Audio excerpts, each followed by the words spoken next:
Hey, what's up you guys? It's Dorothy and welcome back to my channel. In today's video we're going to go into chapter 9 of Survive by Holly Jackson. It just got really interesting to the point where they were getting shot at. Excuse me, so let's see what happens. This video may contain sensitive topics and foul language. If you do not wish to continue, please click off of the video now. You have been warned. It may be a little burpy. I did take a break to go get Taco Bell so I could feed the baby, because this baby been loving them quesadillas from Taco Bell. Anyways, let's get right into this video. Chapter 9. Everyone get down. Red dropped to her knees, her chest tightening around her hummingbird heart. She couldn't breathe. She felt like she couldn't breathe. Maddie, get away from the window, Oliver said, the panic cutting up his voice. Come here. Simon was huddled in front of the refrigerator, Raina by the kitchen counter, Maddie crawling up beside Oliver under the dining table, and Arthur was crouched here next to her. I tried to get you, he said quietly. I'm sorry. What did you see, Red? Raina asked her dark brown eyes too wide, shoulders hitching as she spoke. You saw them? Red shook her head, gulping the force through the air. No. I didn't see anybody. I saw a dot, she said. A red dot on the side of the RV. Before we heard the shot, someone shot at the RV. A red dot? Simon stared at her. Like a laser sight? I think so. Simon screwed up his face. This can't be real, he said, tilting his head. No, this really can't be real. Are you sure it was really a gun? Couldn't someone just have a laser pointer and made the sound to scare us? What are you talking about? Arthur asked him. I'm saying let's not panic. Simon's words slurred as he forced them out. Maybe it's not what it seems. This could just be a prank. The guys from school knew we were stopping over near here. Maybe they followed us trying to scare us. Why would they do that? Maddie's voice shook. I don't know. Rob and Taylor are always pulling shit like this. Fucking sadists. And they don't like me. You know they... It's real, Simon, Red said, cutting him off. I saw the bullet hole on the side of the RV. I was right next to it. His face rearranged, cold fear taking over his eyes. It made all of it worse somehow, watching the sudden change in Simon. Oh my God, Maddie said, trying to not cry. Red knew that face well. He shot at you, Red? Not really, but it had been close enough, a couple of feet. The red dot must have touched her on its way. She didn't like that. Calm down, Oliver squeezed Maddie's hand. Someone shot at us, but I'm sure this is all just some kind of misunderstanding, okay? Simon scoffed. Sure, just a misunderstanding. There's a sniper out there with a high-powered rifle and a laser sight who's decided to use us as target practice, but yeah, just a misunderstanding. He changed his tune. Maybe it was a warning shot, Oliver said. 6, Arthur corrected him. 6 shots. He shot out all the tires. Right. But maybe we're trespassing on his land or something? Oliver, Raina said. What? It's the South. He shuffled forward out from under the table, leaving Maddie behind. She looked so small under there. I've got an idea, he said, crouching low as he moved forward toward the sofa bed, eyes on the window above. Oliver, what are you doing? Raina hissed. I'm just going to explain what's going on here. I'm sure this is all just a misunderstanding. Not sure enough to stand up, though. Clearly, Oliver had never been in a situation he couldn't talk his way out of. Red didn't think this would be one of those. Keeping his head low behind the sofa, Oliver slowly reached up and unlatched the window, sliding it a few inches open, letting the darkness in. Hello, he called up, and the gap in the window. I'm sorry if we're on your land. We got lost.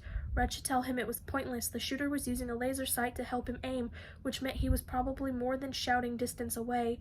Out there in the wide open nothing. Oliver wouldn't listen, though, even if she did. We're just trying to leave, Oliver shouted louder now. We won't say anything if you let us leave. I'm sure you have a license. Red looked back at Arthur. He was fidgeting nervously, tapping on the top of his leg, and so was she. It turned out, picking at the seams of her front pocket.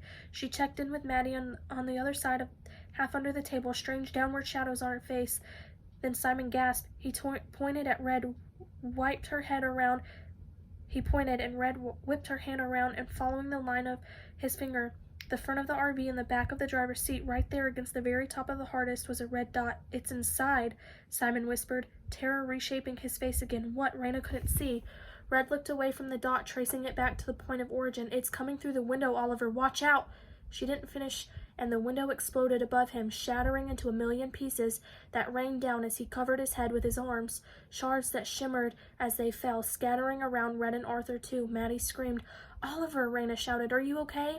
He raised his head carefully, surveying his arms, touching his face as though afraid it might not still be there. I'm fine, he said, his voice emptied out with a shock. Fine. He shook his shoulders, glass glittering as it clung to his shirt. He swiped his arms, and the last few shards dusting his hair. Luckily, he didn't seem to be cut anywhere. Lucky, like a Lavoie. Yeah, just a warning shot, Simon said, a tremble in his hand as he flicked a piece of glass away. He had Red ever seen him scared before? Ever? Simon, you was supposed to be fearless. Well, you're the only one who thought it was a fucking prank, Oliver growled, suddenly coming through the shock. Fuck this. There's obviously some maniac out there. We need to get out of here right now. First, we need to cover the windows, turn down the lights so he can't see us inside. Simon, can you... Simon was closest to the light switch as he glared at Oliver. Just reach up and dim them. You aren't by a window. You'll be okay. Simon's legs shook as he raised himself up from the floor, using the handle on the refrigerator for balance. He reached out to the panel of switches beside the fridge, quickly turning the knobs as far as they would go without clicking off. The lights in the living area of the RV lowered to the darkest setting, a weak, murky yellow. Good, okay. Oliver nodded to the rest of them, digging a small shard of glass out of his collar. Right, now we need to close all the blinds and curtains. Red nodded. They had to keep out the deadly red dot. Oliver saw her. Okay, Red, you do the blind on the broken window. Why? He was right next to it. Arthur, you can take the curtain on the front window. I see, Arthur said to Red. We get the side with the sniper. Oliver ignored him. Maddie and I will do the windows by the dining table. Yep, on the safe side, Arthur had called it. Raina, you take the curtain from the left by the driver's seat once Arthur has closed it. We'll leave the windshield so we can drive out of here. And Simon, you get by one of the bunks. So Simon had made it to a non-sniper side too, then, oh, and close the bedroom door while you're there. There's a big window at the back there too. What about the window on the door? Simon said, gesturing to it with his head. Oh yeah. Red, can you grab that one too? Sounds fair. Okay, everyone. Oliver clapped his hands and they all flinched at the sound too close to the crack of the rifle. Let's do it. Go, go, go. Red pushed up into a low crouch, her shoes crunching against the sparkling glass as she lunged forward, passing Oliver. She took a breath and stood up slowly, her leg catching on the small fire extinguisher mounted on the wall. She turned and tucked herself sideways in the thin gap between the blown-apart window and the one in the door, trying to not think about the red dot, but of course now she had. With her left hand she reached out for the chain hanging by the window, quivering in the outside breeze that wasn't outside anymore. She pulled, and the cream-colored shade started to descend, too slowly. Come on, she willed it, glancing aside to see Arthur ripping the black curtain closed ahead of her in the cockpit, Raina now venturing out to hers. Red pulled too hard, and the shade jamming. Fuck you, she said, reversing the chain a few turns to set it right and drawing it down the rest of the way. The wind laughed at her, playing with the bottom of the shade, pushing it out a few inches and sucking it back in. Red turned her head the other way, catching Simon as he closed the door to the bedroom at the back. She reached up with her right hand over and out to catch the top of the window and the door. She held her breath and dragged it down in one quick movement, the dark shade locking in place at the bottom. Only now did Oliver rise up, beckoning Maddie to do the same.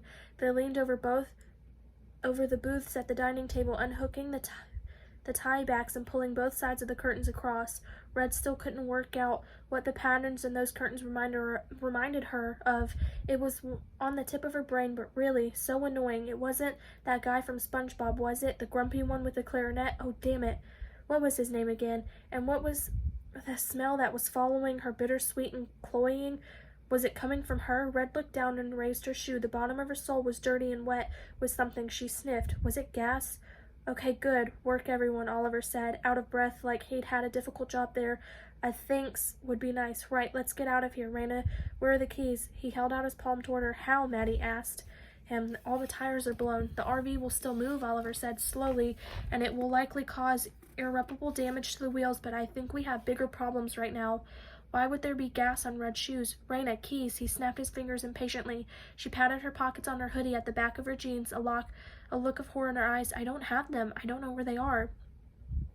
Red had seen her take them after the 4 tires were shot out. What do you mean? Oliver rounded her. You had them. You were driving. I know. She ran her hands nervously through her black hair. Maybe I dropped them when I was running. I don't know. Outside? Oliver was shouting again. Maybe. I don't know. I'm sorry. Well, who's going to go outside to get them, Raina? Nobody's going outside, Simon interjected. I've got them, Arthur said. Nobody listened except Red. I've got them, he shouted over the others, pointing to the kitchen behind the counter where Raina had hidden. Arthur stepped forward and picked the keys up, rattling them to make the point. Here, he said, chucking them over. Oliver, who barely caught them, fumbling them against his chest. Okay, fine, he said, shouting a quick sorry over in Raina's direction, and Red couldn't help but wonder, why would Oliver have made go outside to get them? Who would Oliver have made go outside to get them? I'll drive, he said, passing his sister and his girlfriend on the way up to the driver's seat, and Red hadn't noticed before, but there was now a bullet-sized hole in the headrest, white stuffing escaping through the ripped plastic. Imagine if the hole was inside one of them. No, don't, because she'll think of 2 bullets in the back of the head, right, see? And anyway, she needed to concentrate on thinking about why her shoes smelled like gas and everything else. Oliver settled down in the seat, cricking the bones in his neck. He cleared his throat. I'll get us out of here, he said, like a promise or a threat. He pushed the key into the ignition and turned it. The engine coughed, empty sputters, one after another, that sound you never want to hear. What? Oliver said, staring down at the key in disbelief. He tried again. The engine gasped and spluttered, taking a dying breath. What? Oliver roared. He flicked his head to check the fuel gauge. We're out of gas. That doesn't make sense. We filled up again at 9 o'clock. It should be 3/4 full at least. How is it empty? He punched the steering wheel again, and an inhuman sound in his throat. That's what he was aiming for, Red said, glancing down at her shoes, understanding now. Not me. He was aiming for the gas tank. What? Oliver turned back, his face patchy and red.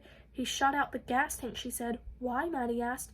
Red had an answer. The others probably did too, but Simon was the one who gave voice to it. So we can't leave. The RV was going nowhere, and here they were, the 6 of them, trapped inside, the wide open nothing and the red dot waiting for them out there. That is the end of chapter 9. I will see you guys in the next video. Bye!